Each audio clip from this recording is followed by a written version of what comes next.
for it. The blazing bars, yo, they waiting for it. Hey, yo, the blazing bars, yo, they waiting for it. I said, what? What's going on, y'all? It's another edition of Blazing Bars. Yo. It's your boy Fonz, as always. AJ. Rap Nerd League. All right, today we got a special guest, the NFL star, Mr. Khaseem Greene. Yo. Appreciate y'all, baby. Appreciate You know what I mean? All right. What's going on? Miss Khas, tell people about yourself. Yes, sir. Man, my name is Khaseem Greene from Elizabeth, New Jersey. Born and raised. Played ball at Rutgers. Went on, got drafted by the Chicago Bears.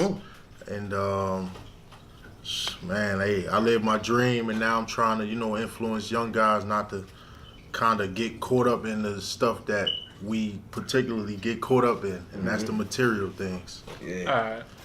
Well, Kai's being a little modest. He was a star player at Rutgers. They got drafted in the NFL. As you say, he played for the Bears. Then he played for the Lions. Yep. Then Tampa Bay. Yep. Then the Chiefs. Yep. That's something right there to brag about. Yeah, you know what I mean? He definitely did his thing. So tell me, football, how did it all start for you? For me, man, my mom, it really started with my mom. It come from my dad, because my father played football. My father was a running back. Well, he's a quarterback in high school in the DB. Probably one of the best athletes to ever come out of Elizabeth. And then he got a scholarship to Purdue, balled out his freshman year, had a hole in his heart, so he had to stop. So you know how that story go. Yeah. And once that's done, you come home, you come back to Elizabeth. Back in that time, and, you know what I'm saying, your family members get into it, Bilal Pretlow, stuff like that. He did what he did. I don't fault him. But my mom put that rock in my hand when my pop wasn't gone. So that's when it started. I was five. I was playing ball. I never played like no Mighty Mites or nothing like that. Straight junior peewees.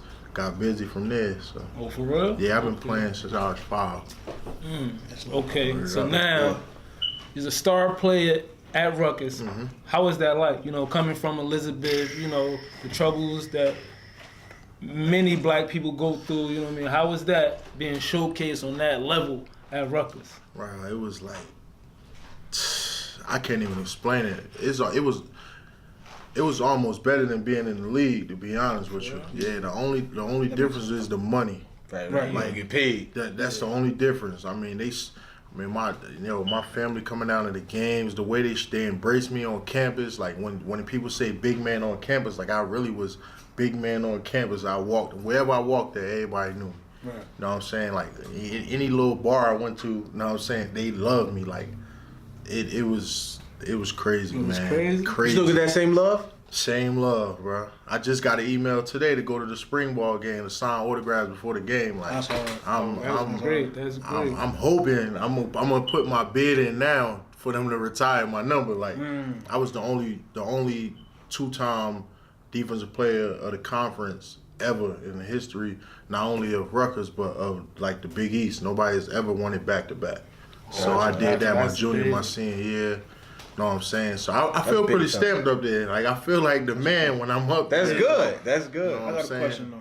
Like, as far as like that whole atmosphere in Rutgers, like being there, like did you feel like it was a change in the dynamic when you stepped foot in there? Because a lot of times Rutgers wasn't really looked at as that powerhouse. Definitely. So when I came in, if you can remember, 2006 was their big year. 2006 to 2007. I came in 2008, so they was on the up and up already. Right, Shiano had turned the program around, Right.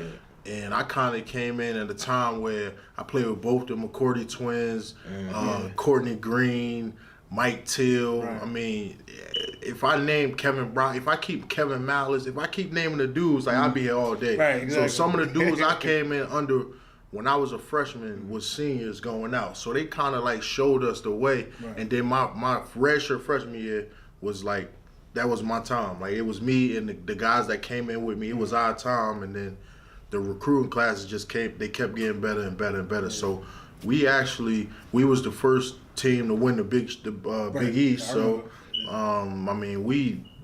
we took it and ran, but them dudes laid the foundation out. So yeah, that's it dope. was definitely changing dynamics though. I just noticed it like growing up, like Rutgers was kind of like almost an afterthought, and then when I got older and I look back, like, oh snap, like Rutgers really doing it now. So Yeah, like, all right, man. what's up? I remember when they used to come to my school and give out Rutgers tickets. I Yeah. had 2 cousins, Jamil and Malik Jackson. Remember, if you Google the Jackson brothers, they played at Rutgers, and they was some bad jokers, man. They was good, but like you said, that was the days when they was terrible. Like they was playing in the Big East when it was Big East for real, Right. Miami, VTech, and they was balling. So Okay. yeah. So you start playing at Rutgers, you getting it. When did it hit you like, I am really like amazing at this right here? Yeah, no BS. My sophomore year, my redshirt sophomore year, I remember this dude Nate Allen. He was a safety at South Florida, and he was an All-American. I was a sophomore, and my numbers my numbers were literally, if he had 77 tackles, I had 74 tackles. If he had 5 interceptions, I had 3. Like, my numbers were literally right next to his. Right. And he ended up getting drafted. I believe Nate went the second round.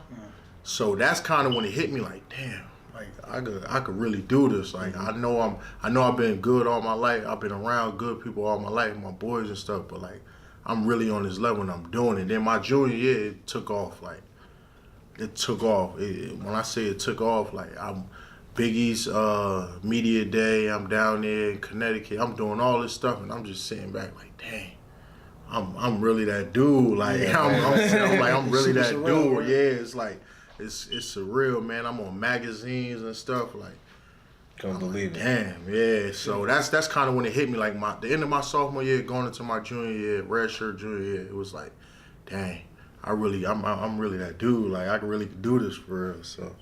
So I remember, what's that? I think 06, 07 season. I think the big game y'all won was against Cincinnati. No, well, Louisville. That's the game. Yeah, Louisville. That was the stamp, right? Yeah, that's it. And I have no idea why I had a Rutgers shirt in college.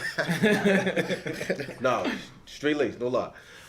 It was at the bottom of my drawer. And I tell you, after y'all won that game, I went on the campus.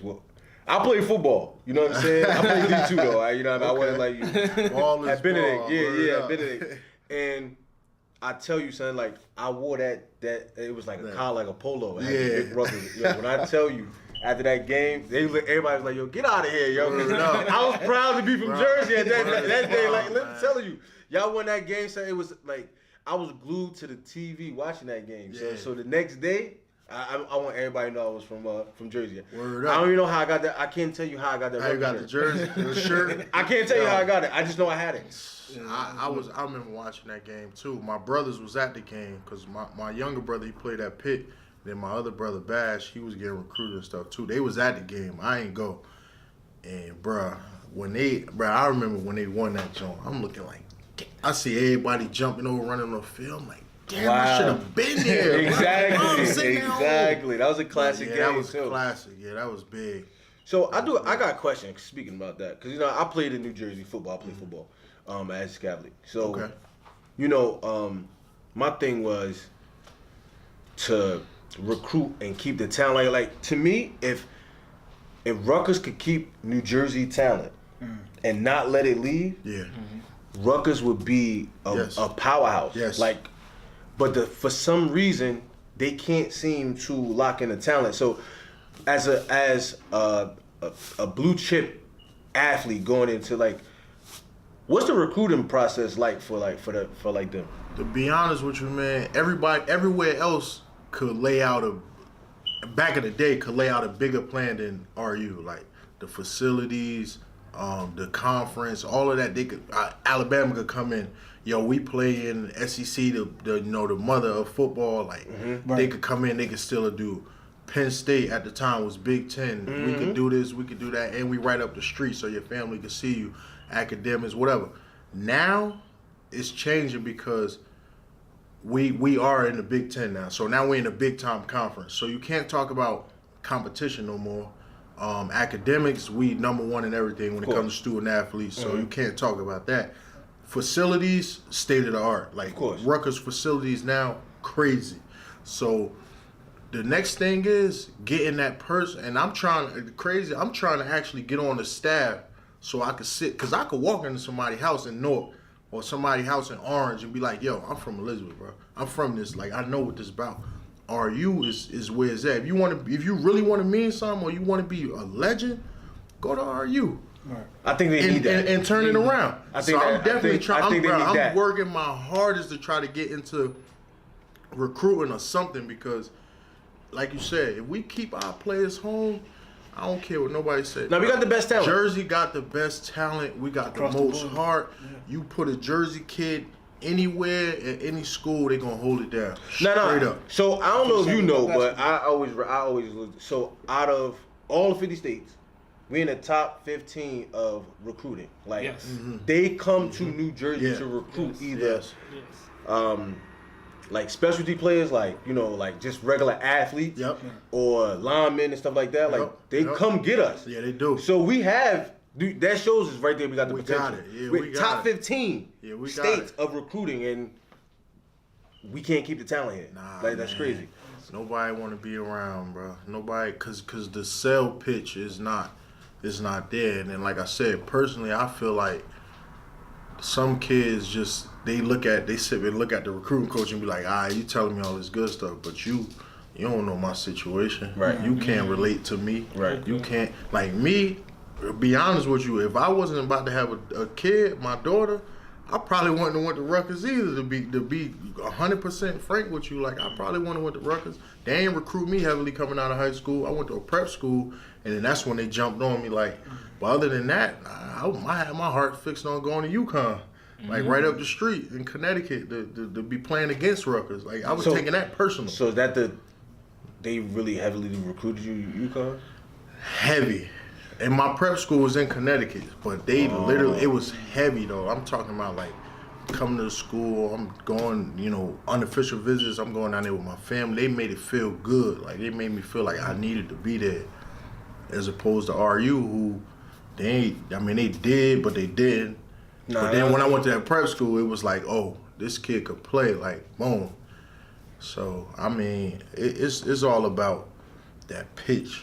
If we could pitch it, if you could pitch it right, or you could get a kid, you could walk in somebody's house and be like, listen, your kid, whether you go to NFL or not, gonna have a degree from Rutgers.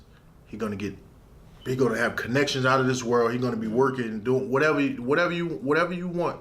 He gonna have, and then you really see it. I think we get our kids to stay. That's true. But we need that one kid. That's a standout. The one kid to say, you know what? Forget Alabama. Forget Georgia. Forget LSU. I'm staying home. Yeah. Like we just had a kid in Colonial committed. He going to Alabama. Why RU couldn't snatch him up? DN. Why we couldn't snatch him up? We get him to stay. Now I got 4 or 5 other 5-star kids. It's like, he's somebody. He's staying home. All right, we jumping on with him. That's how that works. That's all it takes. That's all it takes. Speaking of pitches, so again, you doing your thing in college. Did somebody pitch the NFL to you? For real. Like I said, my sophomore year going to my junior year, that's when it all kicked off for me. So we playing in a bowl game. I'm lying. We didn't play in a bowl game my sophomore year. That's when Eric got hurt. My junior year, we the middle of the year, an agent reached out, but not to me. Reach out to my mom and my uncle. So my uncle finally let me know, and my mom let me know, and I'm like, oh, word? Like, NFL agent? Like, oh, they asked me, am I coming back to school for my senior year? So I'm like, damn, I'm souped up. I'm like, oh, it's like that. I can leave school early? Yeah. Dang. And I broke my leg in the bowl game, but what really made me stay was like, my mom didn't care about none of that. My mom was legit like, yo, that NFL stuff, cause we come from nothing. Like that money ain't gonna mean nothing. You get your degree, nobody ever gonna be able to take that from away. you. Absolutely. Ever. Like shout out to moms. Yeah, shout out to moms all day. Moms. Hardcore. My uncle, my aunt Bink, she was on me like, my aunt used to come to the game. She didn't even want to be at the game. She used to be like, yo, I don't even care about football. You know I don't care about football. Like, I want you to walk across that stage. Like, that's gonna be my touchdown. Like, that's going to be big for me. I don't care about you, just how many tackles you got, nothing like that. So I had people in my corner that was right, that led me in the right way. But my junior year, bro, when I first got wind that an agent was asking, was I coming back to school or going, I was like, damn. I'm going to the league. I'm going to the league. But I used to always say it, though. Like, my son's mom, she, like, yo, you wrote me a letter when we was in high school, like, yo, I'm going to the league and you coming with me. That's dope. Damn, like, That's dope. Damn, my mom say that all the time, like, yo, you always used to be like, yo, I'm going to the league. Like, I'm going to play professional ball. Like, Speaking to existence. Heard his mom. So what's that process like? Like, as far as, like, getting drafted, like, what is that whole experience? Because I've never done it, obviously. That shit's stressful as heck, bro. You go from a bowl game straight to training, and then wherever you decide to train at, it depends. Like, I played in the All-American game, the big All-American game, so I went training for like a month, and then I had to go report to Alabama for the combine game. Nah, for the game, for the bowl. For the All-Star game. Okay. So now we there for a week. We doing all these interviews, doing all these physicals, and all this crazy media stuff. Yeah, and then you trying to focus on ball, and you trying to perform because people get drafted off this stuff, right? And then you got the combine, like you said. You train, you played ball and trained your whole life for somebody to sit there and pick you apart, like basically like a meat market. Like, oh, yeah, this kid is 6'4", 6'5", 285, and ran a 4.46. Yeah. Yep. Put him up on the board type deal. So it's stressful because you just don't know. Right. And then you might, like me, at the combine, I thought I ran fast, but their system, whatever it is, their little clock, my time was slow. But I know I'm fast. Right. So now I'm thinking in the back of my head, like, damn, I ran a 4.7. How I'm gonna make up for this? All right, boom, got my pro day. My pro day, I kill it. I run fast. Right. I'm able to put myself back in position, but it's a stressful process, bro. And it all happened like this, real fast. Mm-hmm. They say your senior year going into getting drafted, like that's the longest year of your life, cause you constantly doing stuff. You never get a break. Like I got drafted day 3. I'm at home for another week, and then I'm in Chicago. Wow. Training, learning the playbook, and trying to get acquainted with all the other rookies. And then 2 weeks, 3 weeks later, boom, the vet's here. Now it's like, pew, pew, pew, pew, pew, pew, pew. Like, I'm following behind Lance Briggs, who's going to be a Hall of Famer one day, and I'm just like, dang. How I'm gonna get to this level? I can't even learn this playbook. Like that playbook, it's hard. No, it's a lot. Yeah, it's a lot, man. It's stressful, but at the end of the day, it's all worth it, man. It's all worth it. Yeah. So that initial phone call you got, that you got drafted, man. Yeah, I was about to ask that question. What's that like, man, bro? It was crazy, like. Cause I expected to go earlier than when I went. You know what I'm saying? I had a little draft party or whatever, but nothing crazy. Just went to a little bar. Shout out to Fox and Hound. They took care of me and my family. And I'm thinking like, dang. I remember I met with the Falcons and the GM like, yo, we see us picking you in the 3rd round, but we don't think you're gonna be there. We don't think you're gonna be available for us to take you with that pick. And then I'm sitting there the 3rd round and the pick come up. And I'm like, oh shit, I'm going to Atlanta. I'm souped up. They traded out of the pick. I'm like, oh, dang, this shit real. Like this one, I'm like, dang, this football stuff real. But then that next day, bro, early in the morning, I'm at my mom's house. Got the family there. We all chilling. I got my phone down, just watching the draft. A couple picks go by, and then it's like. My phone ringing. It's an Illinois number. You know the iPhones come up and say Illinois. And I'm like, first of all, I don't owe nobody no money. First of all, how do you get your number? Bro, you got to, because when you go through the combine and all that stuff, you got to fill out all this information stuff. Okay. So they have your numbers, and then they'll have, if you got 2 phones, they'll be like, all right, what's your cell number? What's your draft number?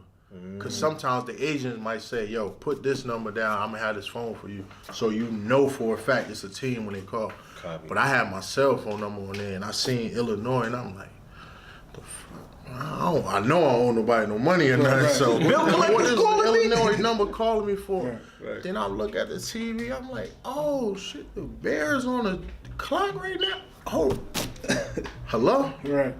Mr. Emery. I never forget. He like, yo, Mr. Greene, how you doing? It's Phil Emery from the Chicago Bears. I'm like, bro, everything went silent after that, bro. Like slow motion. Everything. When I say silent, everything was silent. I'm just like, I'm nodding my head. I'm saying, yeah, as soon as he like, how you want to be a Bear? I'm like, yeah, man, I'm ready. I just hugged my mother, started crying. Like, Hey, that's down, how you it's do it. going down, boy. I'm like, yo, it's That's going good. down. And my name came on the screen, and my family went crazy. It was crazy, bro. That's a good. That's a good feeling. Imagine. Yeah, man. It was So dope. you get drafted, you know what I mean? You in the league. Now that you're in the league, how was that first time when they told you like, oh, you going in the game?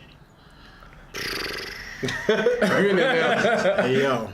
You're a rookie. Go ahead. My rookie year, right? I'm playing special teams. My man who got drafted in the second round before me, John Bostic, he is a linebacker too. He was playing behind DJ Williams. DJ got hurt, so Bot was starting already. Now I'm on special team. I'm starting, and it's cool, but it's not like starting on defense. So the third game of the year, Lance get hurt, and I back him up at weak side linebacker. So going into a short week, Thursday night, we going into Lambeau to play the Packers. And that's my first official start. So I'm like, I'm going through my special teams routine thinking it's all sweet. And then I'm like, oh, hold up. I ain't even really on special teams this week because I'm starting. Right. So I'm like, That's a whole different animal at that point, right? so the first time, the very first time when they called D up, like, I'm sitting there like, damn, I'm really about to start my very first game as an NFL linebacker. Like, this crazy. I ain't even take the field. Like, I'm just standing there, bro. I'm like, I'm thinking that Lance out there, and then I'm like, oh shit, I'm out there. And then I run out there, but then they called a nickel package, so I came back off the field. I'm like, damn, this it, bro. Like, but when I got out there, man, I'm like, I'm looking, staring directly at. It's a picture, matter of fact, that I got, staring directly, looking Aaron Rodgers in his eyes, bro. Like, before the play started, I'm just saying to myself, like, damn, bro, that's Aaron Rodgers, bro. I hope I don't get toasted, though. I hope I don't get toasted, bro. Did y'all win that game? Yeah, we won, bro. How did you do that game? Bro? I had a pretty good game. 5 tackles, man. 5 solos. I think it was 4 or 5 solos.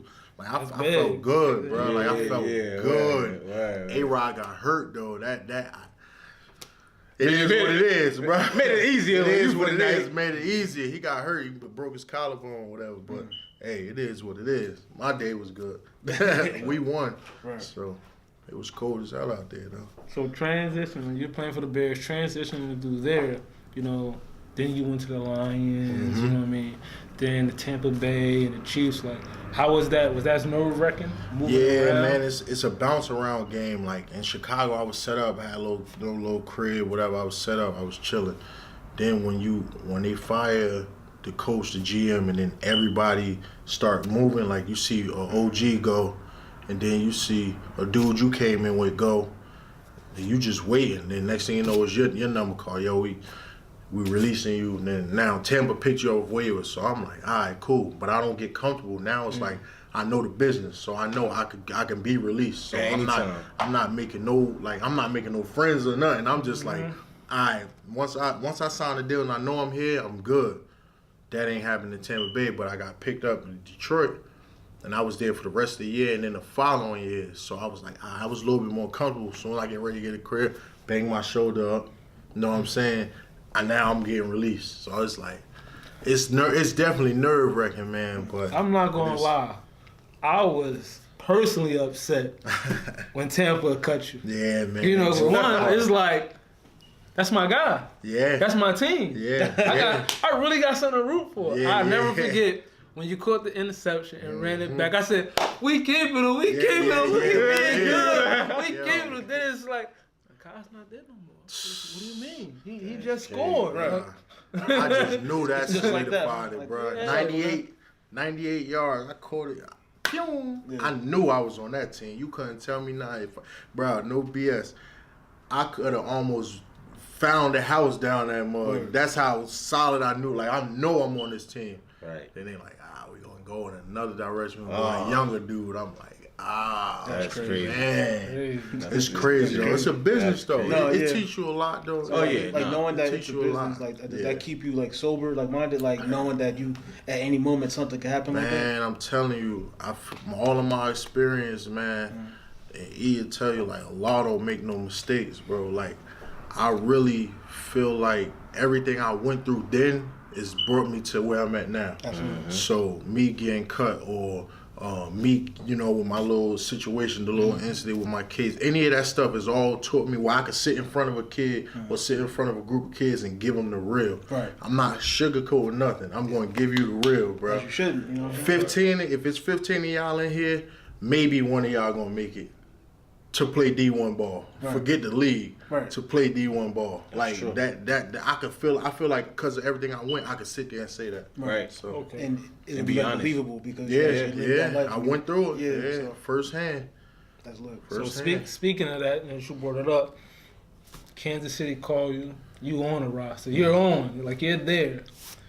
You come home, normal stuff. You out chilling with your brothers. You know what I mean, having a good time. Somebody said you did something you ain't had no parts of. Man, You get cut from the team. What was that like? bro, that's the lowest. The lowest I ever been in my life, bro. Straight up, never been that low. Like, I feel like everybody turned their back on me. Forget the dude that told and lied and told on me. Like, I felt like everybody turned their back on me, from the organization to family members to coaches to mentors to bruh. Everybody wrote me off. Only the ones who really was there, who really like my immediate family, like my immediate support system, like, yo, you gonna be alright, just keep your head up. Like, I really went through something at that time, bruh. But again, Allah knows best. And he showed me it don't matter what you going through or what you been through, what you going through. As long as I kept the faith in myself and kept the faith in him and knew that I really didn't do something, I knew the truth was gonna come out. I didn't really care about the opinions of others. I did care, I ain't gonna lie. I cared. I was reading the comments on NJ.com, all that stuff, but it really hurt me because I knew what really happened, but I wasn't gonna sit there and be like, "Oh, this was really happening." I'm gonna sit back. I'm gonna let you cross yourself off the list, and then when you got it. Once the truth come out, then and the stuff start coming back in my favor, you just know you put yourself there. Oh yeah, can't come back. Yeah, you put yourself there. Can't come So back. All right. So, from the people that don't know in detail, explain what actually happened. So what happened was I was at the club All Star in Elizabeth, man, and it was a crazy crowd. I'm from here, so I, you know what I'm saying, I know what it's gonna be, but I love it. There was an incident outside the club. I just so happened to be there on my way to my car, and dude seen an opportunity to put me in it. I guess he figured maybe I could get out of this situation, whatever. I don't know. I don't care. He was a bouncer in the club. He was walking me to my car. He did time with my father in the feds, so that's where the connection was from. But I mean, that was neither here nor there. He did something. He should have owned up to it. He didn't. He tried to get out of it, putting me in it. Ended up backfiring on him. Cause you sent down the way anyway, and I beat my case. I was innocent. I told everybody I was innocent. I'm still innocent, and that's what ended up happening. Wow. Yeah. Man, that's crazy. So, everything's wiped out. No more NFL. Nope. Like, your whole dreams are all taken over a lot. Dream out the table. I still got me though. I still got myself. You know what I'm saying? My dignity, my integrity. I'm fighting right now, get it off my record because they won't expunge it because I'm suing them. I got a civil suit against them. Okay, that's deep. So now it's back and forth. I've been going to court for the last. It happened in 2016. I've been going to court for the last 3 years? Yeah, that's crazy. Straight up, and it got dismissed in 2017. So it is, bruh. I gotta come back. I gotta come back for us to really get. If y'all want to really get up in it, it's got to be a part 2 for real. You can do a part 2. Right now.